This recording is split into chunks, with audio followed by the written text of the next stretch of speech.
Imagine, imagine you and a billionaire walk into a voting booth on election day. Okay, setting the scene. Right. So you both pull the curtain closed. You both look at the exact same ballot. Yeah, You both fill in a bubble. You feed the paper into the machine, and you walk out with the exact same little "I voted" sticker. right. The great equalizer. Exactly. Mathematically, in that, hyper-specific, beautifully isolated moment, your power is identical. Yeah, it's a completely flat playing field. But, and here's the kicker, by the time you both walk out to the parking lot, get in your cars, and just resume your normal lives, Your vote has effectively been diluted. yes, diluted to just a fraction of Yeah. theirs, the math is the same, but the reality is entirely different. Because, I mean, that one vote is just the absolute bare minimum requirement for a functioning democracy. It's basically just the admission ticket. Just getting in the door. Right. But what happens outside that voting booth? The invisible daily mechanics of how influence is actually traded. How laws are quietly drafted in private rooms. Exactly. And how the entire political landscape is shaped before a single ballot is ever even printed. Yeah. That is where the mathematical illusion of equality just completely shatters against the concrete reality of massive economic disparity. It really does. And I want to set the stage for you, the listener, before we really get into the weeds today. Because when you look at the raw data on extreme wealth and modern democracy, it forces you to drop the usual partisan stuff. Oh, totally. The left versus right arguments kind of fall away here. They really do. The sources we are diving into today, they point to a much deeper structural collision. Right. And we should be clear, these are politically sensitive themes. Mm-hmm. Wealth, class, the structure of our government. Definitely. And our mission on this deep dive is not to, take a political side or endorse any specific ideology. We are just impartially unpacking the political theory and the systemic critiques presented in the source text. Right. We're just laying out the arguments. Exactly. We are witnessing the unstoppable force of an egalitarian political ideal, one person, one vote. Crashing directly into the immovable object of compounding economic inequality. Yes. So today we are breaking down the exact, often invisible mechanisms of how money legally overwrites democracy. We're essentially mapping the actual anatomy of political power. Which sounds intense. It is. We are going to trace the exact lifespan of a dollar as it, mutates into political leverage. Mm-hmm. We'll explore how exhaustion is actually weaponized against the working class and weigh the institutional shields designed to protect us against the gravity of concentrated wealth. And ultimately, we have to locate the tipping point, right? Exactly. The threshold where a society might still hold elections and run campaigns and hand out those little stickers. But fundamentally cease to be a democracy in any meaningful sense. Okay, let's unpack this. Before we look at the clash between money and politics, we really have to define the baseline. We need to know what a healthy system looks like. Right. What exactly is political equality according to these sources? Because when political theorists talk about it, they aren't talking about some utopian fantasy where everyone lives in the exact same house. Right, or earns the exact same paycheck or has the exact same IQ. It's far from it. So what is it then? A core principle to grasp immediately from the text is this concept of equal civic dignity. Equal civic dignity. Yeah, this is strictly about your relationship with the state that governs you. Okay.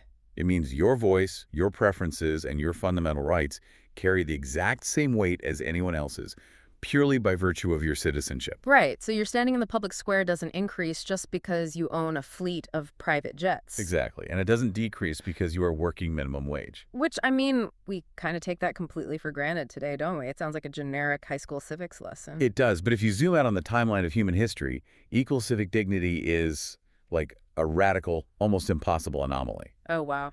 Yeah, I guess that's true. For thousands of years, the default operating system of human civilization was this concept of natural rulers. Natural rulers. Right. You were born a peasant or you were born a lord. Your bloodline dictated your political agency, period. So the transition from being a subject to being a citizen is perhaps the greatest architectural shift in human governance. Escaping that gravitational pull of natural rulers took centuries.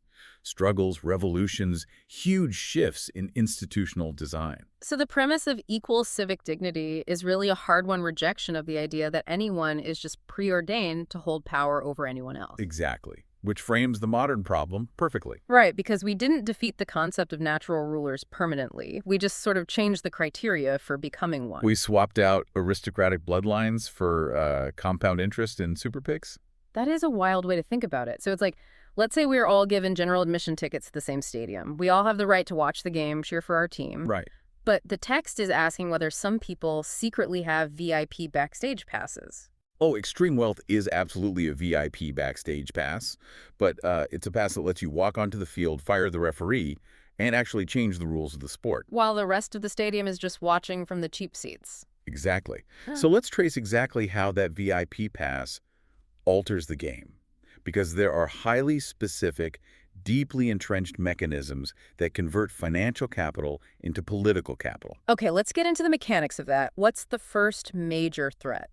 The most direct, measurable avenue, the source points out, is the manipulation of access. Access. Right. It's a systemic distortion of who gets to be in the room when the real decisions are made. Right, because if an ordinary citizen has a problem with, say, a new zoning law, their avenue for redress is basically writing a polite email to a generic congressional inbox. Or maybe standing at a microphone for 3 minutes at a local town hall. Yeah, while a local official pretends to listen. But if a billionaire has a problem with a corporate tax rate, Their avenue involves a very different set of doors. Consider the whole ecosystem of lobbying and elite networking. A citizen's 3-minute town hall speech is competing against a multi-million-dollar infrastructure. an infrastructure designed exclusively to capture the attention of lawmakers. Exactly. We are talking about the revolving door phenomenon. The text highlights this specifically. Oh, the revolving door. Let's break that down for the listener. So imagine a congressional staffer who spends 5 years drafting complex environmental regulations. Okay. They will often leave public service and immediately go work for the exact chemical companies they were just regulating. Wait, really? That directly? Oh, all the time. Yeah. They are hired for their network, their cell phone contacts, their insider knowledge. They are essentially selling the blueprint to the fortress they just built. That is a perfect way to put it. And they use that blueprint to secure unparalleled access for their new employers. So when a massive piece of legislation is being drafted, like, I don't know, a 1,000-page omnibus spending bill, The ordinary citizen has absolutely no idea what is happening on page 742. obviously not. But the corporate lobbyist, who used to work for the committee chair, they're sitting in the room, handing over pre-written legal language to be slipped into the bill. Wow. So they aren't just influencing the debate, they're literally holding the pen. Right. And that shifts the entire landscape of what we even consider to be a political issue. It gives them agenda-setting power. Agenda setting, yeah, that's huge. Because if we think of the political process as an arena, the wealthy aren't just paying for better gladiators. No, they are deciding which battles are fought in the first place. Right. So if a policy threatens concentrated wealth, the access machine ensures that policy never even makes it to the floor for a vote. The public never gets to weigh in because the option was deleted before the ballot was printed. Preventing an issue from becoming a public debate requires like a fraction of the resources it takes to actually win a public debate. So it's like ordering off a menu at a restaurant. Voting is like picking your meal. But this kind of wealth is about having the power to write the menu before anyone else sits down to eat. Exactly. But, sometimes an issue does spill out into the public square. Right. Sometimes you can't kill a bill in committee. Right. And that forces the deployment of a second, much more insidious mechanism. Okay, what's the second mechanism? If direct access is about controlling the politicians, this second mechanism is about controlling the public imagination. The public imagination. That sounds almost sci-fi. It kind of is. It's the systemic engineering of what ordinary people believe is possible, realistic, or necessary. And the text gets into some specific examples of this, right? Like think tanks and advertising. Yeah, the architecture of public opinion is expensive to build, but incredibly cheap to maintain once it's running. This goes far beyond just, buying a few television ads before an election. We're talking deeper structural influence. It involves funding the foundational bedrock of political narrative. Think tanks, policy institutes, endowed university chairs. So you endow a think tank to produce a highly technical, seemingly objective economic paper. Right. A paper claiming that a specific tax cut will miraculously benefit the working class.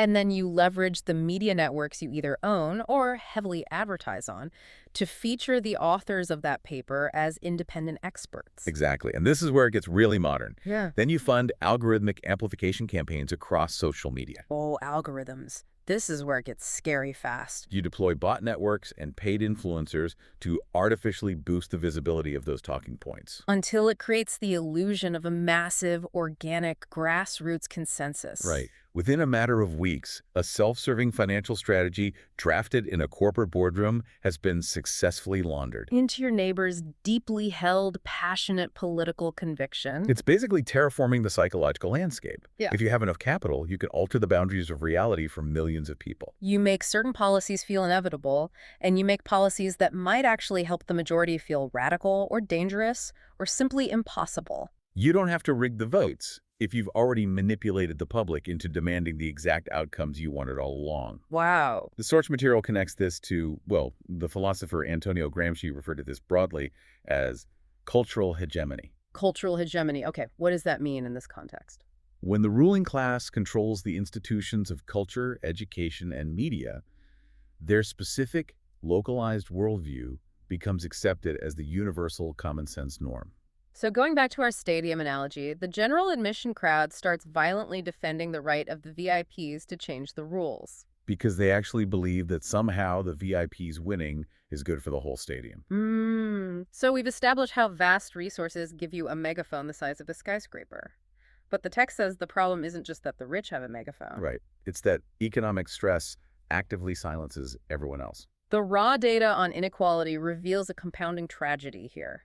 The microphone isn't just being monopolized, the audience is being sedated. Which brings us to this really crucial concept in the source text: unequal political capacity. Unequal political capacity. Let's dig into that. Having the legal constitutional permission to participate in democracy is a fundamentally different universe than having the real-world physical ability to participate. Right, because we love to romanticize the idea of the highly engaged citizen. Oh, yeah. The person who researches every local ballot initiative. The person who volunteers for canvassing drives, attends school board meetings, and organizes their neighborhood block. But functioning at that level of civic engagement requires an immense, often invisible reservoir of resources. It requires time, energy, education. It requires cognitive bandwidth, predictable schedules, reliable transportation, disposable income for childcare, and just baseline physical energy. So let's paint a picture for the listener based on the text. Let's map the real-world anatomy of what we can call the exhaustion tax. The exhaustion tax, yeah.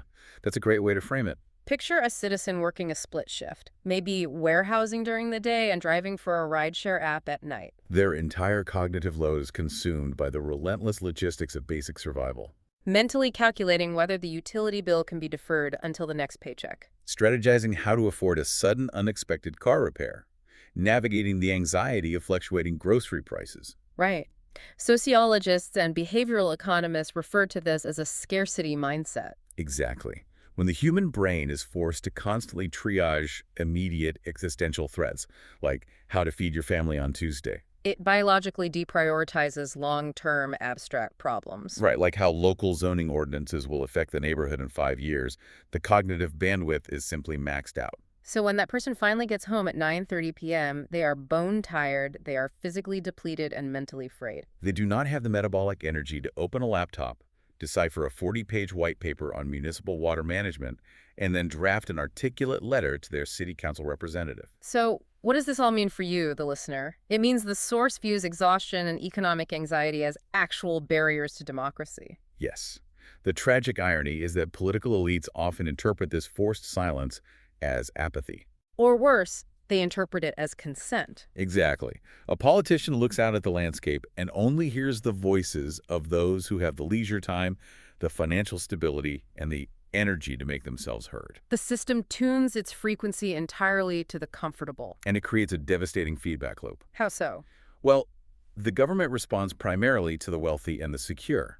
So they pass laws that favor the wealthy and the secure. Which further erodes the economic foundation of the working class. Right, increasing their physical and mental exhaustion, which further reduces their ability to participate. Which makes the government even less responsive to their needs.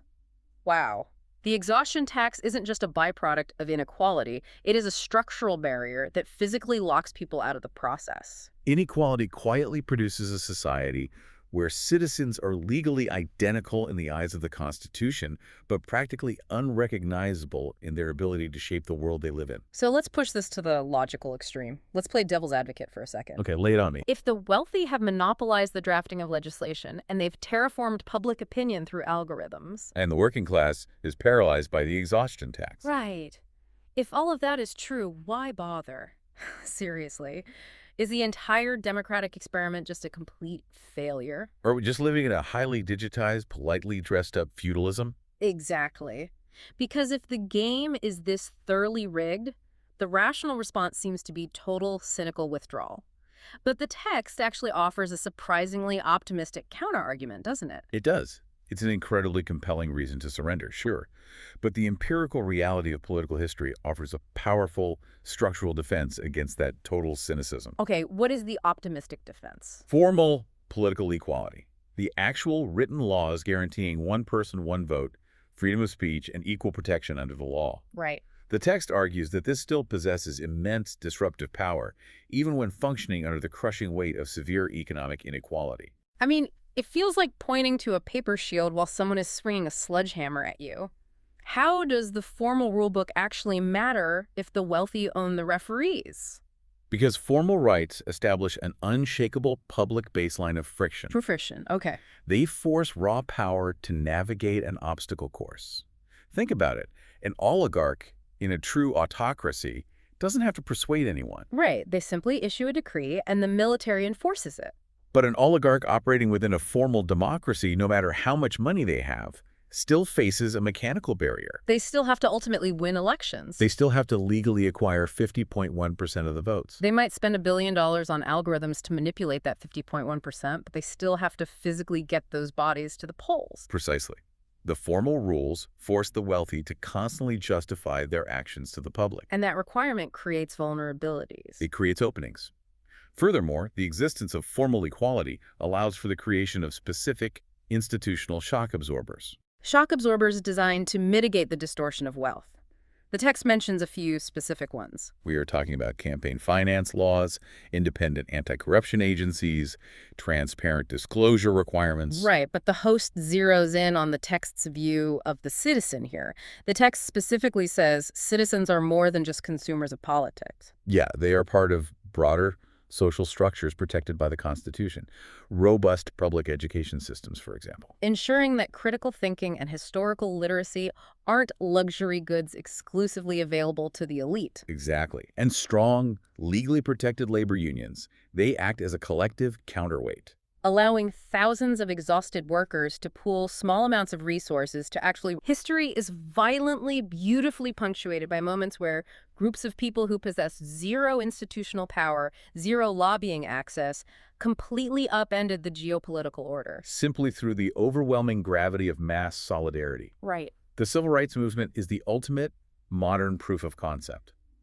A marginalized, economically suppressed, systemically exhausted demographic. Utilized the moral high ground of formal democratic promises to force massive structural changes. Against an entrenched, wealthy, violent elite. So the framework of democracy isn't a guarantee of equality. It's an arena. It just guarantees you the right to fight back. It ensures the window for change is never permanently bolted shut. It is the friction that keeps oligarchy from becoming absolute. But, and this is the pivot point of the entire analysis, that optimistic defense is entirely reliant on those institutional shields actually holding the line. It assumes the friction is strong enough to slow down the sledgehammer. Exactly. Which brings us to the deeper critique, the darker side of the source material. Okay. What happens when those institutions lose the fight? What happens when the weight of concentrated wealth becomes so immense that it simply bypasses the friction entirely? The text introduces this concept, the risk of a system remaining a democracy in name, but becoming an oligarchy in practice. Right. We have to examine the critical distinction between equality of votes and equality of influence. Votes versus influence. This is where we identify the specific tipping point of a failing state. Okay, so equality of votes is the minimum rule, the absolute floor. Right. It means the physical mechanics of election day are fair. No one gets to legally cast 100 ballots just because their net worth is over $1 billion. But equality of influence is an entirely different stratosphere. It really is. Equality of influence asks a brutal empirical question. Do citizens actually possess roughly equal chances to shape the direction of their government's actions? Right, because you can have perfectly administered elections, crystal clear voting booths, flawless ballot counting. But if a tiny fraction of the population holds true agenda-setting power, the equality of the vote is rendered functionally meaningless. It's just theater at that point. The text asserts that extreme wealth buys the ability to shape law itself. Allowing the wealthy to escape the effects of bad policy, while the needs of the poor systematically count for less. Let's expand on an analogy to really visualize this collapse of influence. Imagine we are all passengers on a massive transoceanic cruise ship. Okay, the ship represents a state. Right. Now, the rules of the ship strictly dictate that every single passenger, from the luxury penthouse suites to the windowless cabins down below deck, gets an equal vote on the daily operations of the ship. A perfect equality of votes. Exactly. So every morning we all gather in the grand ballroom and we violently, passionately debate what color to paint the deck chairs. Important stuff. Very. We argue over whether the dining hall should serve chicken or fish. We cast our ballots, the votes are meticulously tallied, and the will of the majority is enacted. It feels intensely democratic. The passengers feel enfranchised. They feel heard. Meanwhile, up on the bridge, behind a locked door, a tiny cabal of the wealthiest passengers is quietly slipping briefcases of cash to the captain, Oh. and they are paying the captain to alter the fundamental trajectory of the ship. The passengers are arguing over paint colors, while the elites are steering the vessel directly into treacherous waters. Because they happen to own the salvage rights to the iceberg we're about to hit. Exactly. The passengers have an absolute equality of votes regarding the aesthetic details of their journey, but zero equality of influence over their actual destination. That is the anatomy of a zombie democracy. The outward rituals of civic participation, the televised debates, the yard signs, the furious arguments on social media. The election night broadcasts with the holograms and the interactive maps. It all functions as high-budget theater. It is a spectacular performance of equality designed to pacify the public. Masking a chilling reality of absolute oligarchic control behind the scenes. And the text explores this devastating possibility that democracy can survive legally while equality dies materially. When empirical studies analyze policy outcomes in modern Western democracies, this zombie effect becomes terrifyingly quantifiable. Wait, there's actually data on this. Oh yeah. When the preferences of the bottom 90% of income earners diverge from the preferences of the top 10%, the policy outcomes almost exclusively align with the wealthy. That is depressing. The government acts as a highly sensitive seismograph, but it only registers tremors generated by capital. It simply does not detect the movement of the working class unless it reaches the magnitude of a massive disruptive protest. So, asking the ultimate pragmatic question here, if the ship is currently being steered toward the iceberg and the passengers are exhausted from debating deck chair colors while working double shifts. How do we breach the locked door of the bridge? Right. If equality of influence is the real goal, how does the text suggest we actually achieve it? What are the actual mechanics of saving political equality?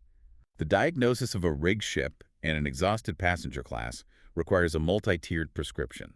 The source outlines a four-part roadmap for making political equality more real. Okay, let's break down this roadmap. 4 parts. You have to address the physical rules of the ship, and you have to restore the energy of the passengers. The first pillar is material security. Material security, which sounds like pure economic policy, but you're saying it's fundamentally about democratic participation. Absolutely. If the exhaustion tax is the primary barrier preventing the working class from exercising their political voice, then relieving that physical and psychological burden is a prerequisite for democracy. The text insists on a baseline of housing, healthcare, and income. Without this, it says formal rights remain hollow. This means establishing a non-negotiable baseline of survival: universal access to healthcare, predictable and secure housing, a living wage, robust social safety nets. It's the difference between fighting for your life and fighting for your neighborhood. Exactly. If a single mother is constantly terrified that a minor medical emergency will result in eviction and homelessness, Her constitutional right to free speech is an abstract luxury she literally cannot afford to utilize. You cannot have a functioning democracy of equals if half the population is trapped in a perpetual state of physiological panic. Material security provides the cognitive bandwidth necessary for self-governance. Okay, so that's pillar one. What is the second pillar? Limits on money. Right. Right. The second pillar involves violently severing the arteries that connect extreme wealth to political access. We need rigid, impenetrable limits on how money interacts with power. The text lists some required rules here: transparency, lobbying limits, blocking media concentration. We aren't just talking about tweaking campaign contribution limits by a few $100s. No, we are talking about structural firewalls, public-funded elections, absolute and immediate transparency for every single dollar spent on political messaging. The total abolition of dark money's super piece. Yes. And draconian restrictions on that revolving door of lobbying we talked about earlier. And the media concentration aspect. It requires aggressively utilizing antitrust laws to shatter media monopolies. A single billionaire or corporate conglomerate simply cannot be allowed to own the digital and physical infrastructure of the public square. Because the text warns that without these limits, wealth becomes a second ballot. Exactly. Without those firewalls, wealth functions as a second, infinitely reproducible ballot. It allows a fraction of the population to vote with their wallets 1,000,000 times a day, completely drowning out the single ballot cast by the average citizen on election day. Okay, so the third pillar relies on reinforcing the structural shock absorbers we discussed earlier, strong public institutions. Strong public institutions that are actively immunized against financial leverage. Independent judiciaries are a prime example here. Yeah. The justice system must be insulated from the influence of capital. Right. A billionaire shouldn't be able to exhaust a middle-class citizen in court simply by burying them in legal fees until they surrender. Exactly. But this also extends to civil service. You need a deeply professionalized, well-compensated bureaucracy that administers the functions of the state neutrally. Regardless of which donor class is currently in power. Right. Which brings us to the fourth, and undoubtedly the most difficult pillar to construct: a culture of civic equality. A culture of civic equality. I really want to focus on this last point, actually. Go for it. Because the text argues that institutions alone aren't enough without a culture of equality. That suggests we can't just legislate our way out of this, right? It requires a fundamental shift in how citizens view each other. It is the psychological bedrock of the entire enterprise. It's the unwritten internal assumption of the populace. Society must culturally believe the poor deserve a voice and the rich aren't automatically wiser. A society must genuinely, deeply believe that the mechanic, the teacher, and the barista are just as inherently qualified to weigh in on the trajectory of the nation as the hedge fund manager or the tech CEO. Without this cultural belief, institutional laws will eventually fail. There has to be a cultural rejection of the myth of meritocracy. The insidious idea that immense wealth is an infallible indicator of immense intelligence or moral superiority. If the working class secretly internalizes the belief that billionaires are simply better, smarter, and more naturally equipped to lead, they will voluntarily surrender their political agency. They will vote against their own interests because they have bought into a modern variation of the natural ruler's myth. Exactly. And conversely, the wealthy must culturally accept that their net worth does not grant them a higher tier of citizenship. They have to view the poorest citizen as their absolute equal in the public square. If that shared psychological reality evaporates, the legal institutions standing above it are built on sand. Laws can be repealed, loopholes can be discovered, regulations can be bypassed. The culture sustains the law. The law merely enforces the culture. Perfectly said. So looking at all of this, synthesizing the material security, the firewalls against capital, the cultural shift, does the source demand total economic equality? Meaning, does everyone need to have the exact same bank balance? Right. Do we all need to have the exact same bank balance for democracy to work? Do we all have to earn the exact same salary, live in identical houses, and drive the same cars for the system to survive? The historical and structural consensus from the source is unequivocally no. Perfect financial parity is not a prerequisite for political equality. Okay, that's a crucial distinction. It is. A healthy democratic society can easily tolerate variations in income, property, and lifestyle without necessarily poisoning the political process. So I can own a slightly nicer house, take more vacations, eat at better restaurants than my neighbor, and our fundamental equality of influence can still remain intact. Yes, the friction holds. As friction holds. The critical variable is not the existence of inequality. It is the magnitude and the nature of that inequality. The source identifies a specific danger zone, doesn't it? It does. The system enters a terminal collapse phase when economic disparity crosses a very specific threshold. When does it become toxic? It becomes toxic when it becomes extreme, durable, hereditary, and easily converted into influence. Let's unpack the anatomy of that toxicity. So, extreme. Extreme means we are no longer talking about the difference between a manager and a floor worker. Right. We are talking about the difference between an individual who cannot afford insulin and an individual who personally funds a private space program. The gap is so vast, it fundamentally ruptures any shared reality or shared vulnerability. Exactly. And then you have durable. Durable means the economic mobility of the society is completely frozen. The wealthy remain wealthy regardless of their competence, and the poor remain poor regardless of their effort. Right. And easily converted into influence. That means the institutional firewalls we discussed earlier have been dismantled. So the billionaire can legally and seamlessly translate their wealth into localized bot networks, think tanks, and super PACs to rewrite zoning laws or tax codes at will. Exactly. And finally, the most dangerous one, hereditary. Hereditary. This is the ultimate failure state. When extreme wealth compounds over generations, creating entrenched dynastic families that wield perpetual, unearned political influence simply by virtue of their birth. So the text shifts the perspective here. The most realistic question isn't whether all economic inequality must disappear. Right. The question is, how much inequality can a democracy survive before equal citizenship becomes a fiction? We have to view democracy as a massive, complex biological organism. I like that analogy. A healthy body can process and filter out a certain amount of toxins. A little bit of economic inequality can be filtered by strong unions, public education, and campaign finance laws. But the dose makes the poison. Yes. If you inject a lethal dose of compounding unregulated capital directly into the bloodstream of the republic, the organs start to shut down. What is the absolute toxic limit of inequality that a democratic body politic can metabolize before the concept of equal citizenship decays into a comforting hallucination? It's a fragile balance. The text makes it clear that tolerating unlimited economic inequality means slowly suffocating the democracy of equals. And the underlying reality is that this collapse doesn't look like a Hollywood movie. Allowing unlimited compounding economic inequality to flourish doesn't result in an overnight coup d'etat. The tanks don't roll down the streets. No.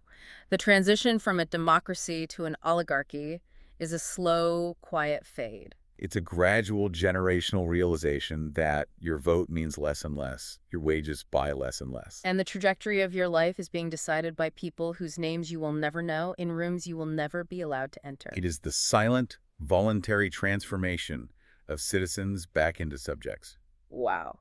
Okay, just to briefly recap the journey for you, the listener, today, we've traced the entire nervous system of how power operates. We started with that miraculous, hard-won ideal of equal civic dignity, the rejection of kings, and the promise that every voice matters. And then we mapped exactly how that promise is suffocated, when capital is allowed to buy the pen that writes the laws and fund the algorithms that define our reality. We examined the physical toll of the exhaustion tax, the deliberate silencing of the working class through perpetual economic anxiety. We looked at the critical difference between casting a ballot for the color of the deck chairs and actually holding the wheel of the ship. And we laid out the roadmap for reclaiming the arena, the necessity of material security, impenetrable firewalls against dark money.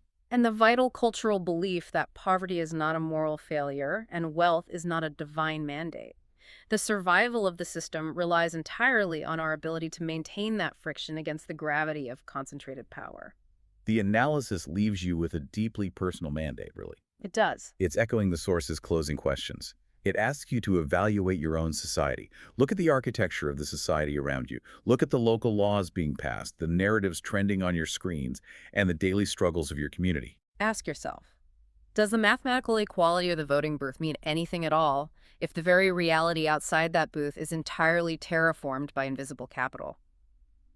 Does one person, one vote mean anything if one person owns the microphone? It's a heavy question. As we close out this deep dive, I want to leave you with one final thought to mull over, building on that terrifying concept of hereditary wealth we just touched on. The dynastic families. Right. Remember the beginning of this conversation? the awe-inspiring historical achievement of overthrowing the natural rulers. The shedding of aristocratic bloodlines in favor of a true democracy of equals. Consider the mathematical reality of compound interest and dynastic trusts. If extreme, untaxable fortunes are allowed to pass seamlessly from generation to generation, Endlessly compounding their economic math. and permanently securing their agenda-setting influence before anyone else even has a chance to speak. Yeah. At what specific measurable generation does a modern, high-tech democracy officially revert back into the exact oppressive aristocracy it was originally designed to escape? That is the question. Something to think about the next time you cast a ballot. Walk out of that voting booth and head back out into the parking lot.